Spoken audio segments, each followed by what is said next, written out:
நீங்க தேவனுக்கு முன்பதாய் நீங்கள் பக்தியா வாழணும். நீங்க அவபக்தியாய் நடந்து கொள்ளக்கூடாது. தேவன் எல்லாவற்றையும் நியாயத்திலே கொண்டு வருவார். ஒரு நாள் நியாயம் தீர்ப்பார் என்பதை அவர் முன்னறிவிக்கிறார். அது நியாய தீர்ப்பை குறித்து ஜனங்களுக்கு அவர் முன்னறிவித்தார். எப்பா, தேவன் நியாயத்துல எல்லாத்தையும் கொண்டு வர போகிறார். ஒரு நாள் நாம் நியாயம் தீர்க்கப்பட போகிறோம். இந்த உலகத்துல நாம் மரித்து கண்களை மூடிட்டா எல்லாம் முடிஞ்சதுன்னு நினைச்சிடாதீங்க. அவற்றுக்கு முடிவு உடனே சமீபமாக இல்ல அப்படின்னு நினைக்காதீங்க. இங்க கண்ணை மூடிட்டா இனி எந்த பிரச்சனையில நினைக்காதீங்க. ஒரு நாள் வரப்போகிறது.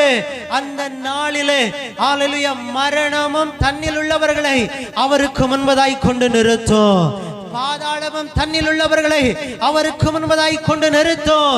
சமுத்திரமும் தன்னில் உள்ள மரித்தோரை அவருக்கு முன்பதாய் கொண்டு நிறுத்தும். ஹல்லேலூயா, ஜீவ புத்தகத்தில் பேர் எழுதப்படாத அத்தனை பேரும் நியாய தீர்ப்படைவார்கள்.